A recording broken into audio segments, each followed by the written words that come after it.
မင်္ဂလာပါရှင်ဆ iam ကတော့မန္တလေးပြည်စီတိုင်းထိုးခုစေကန်းရဲ့တိုင်းစေကူတာမှုအပိုင်းမှာအဓိကတာဝန်ယူဆောင်ရွက်ပေးနေတဲ့ဆ iam ဒေါ်စာကြီးချစ်ချင်းစုဖြစ်ပါတယ်ရှင်ခုနောက်ပိုင်းဆ iam တို့စီကိုလာရောက်ပြသကြတဲ့လူနာအများစုကဆ iam ရဲ့စကြောတွေတက်လိုက်တာခေါင်းတွေမူးလိုက်တာအလုံးမအာရုံမဆိုင်နိုင်ဘူးလက်တွေထုံကျင်ပြီးတော့ညဘက်မှာကောင်းကောင်းအိပ်မရဘူးဆိုပြီးတော့စကြီးပေါင်းလက္ခဏာတွေနဲ့လာပြကြတာများပါတယ်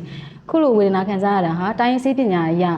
ဒလီဘာဖောက်ပြန်ပြီးတော့ဝါရော့တဲ့မညီညွတ်လို့မလို့ဖြစ်ရတဲ့လက္ခဏာတွေပါအထိုင်များလို့လည်းဖြစ်ကြတာများပါတယ်ဒီလိုဝေဒနာခံစားရပြီဆိုရင်တော့မှုညှစ်တင်းညင်စုဖို့လို့အကြောတင်းကြောတက်စာတွေအေးစာတွေအေးခံများတာတွေကိုရှောင်ပေးဖို့လိုပါတယ်နောက်တစ်ခုကခုခေတ် lifestyle အရ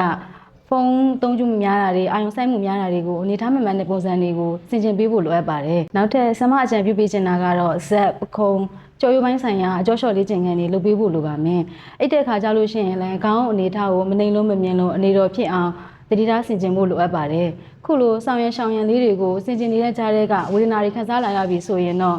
ကျမတို့ဘိုးဘိုးစီတိုင်းထုခုစေကံမှာလာရောက်ကူးတောက်မှုဆွေးနွေးတိုင်ပင်လို့ရပါတယ်ရှင်ကျမတို့စေကံမှာဆိုရင်တော့ဗီဒီယိုဆိုချိုမရှိတဲ့တိုင်းရင်းစေးနည်းတွေကိုထုံနည်းစနစ်တွေနဲ့ညံစုံတက်တက်ပြောက်ကင်းမှုရှိအောင်စနစ်တကျကုသပေးလျက်ရှိပါတယ်ယောဂဝေဒနာခံစားလာရပြီဆိုရင်အောင်ရင်သိခံမနေပဲအလင်းမြန်ဆုံးကုသခံယူဖို့တိုက်တွန်းချင်ပါတယ်ရှင်အားလုံးပဲကျမပြောရှင်တဲ့နေ့ရက်လေးကိုမဆိုင်နိုင်ကြပါစေရှင်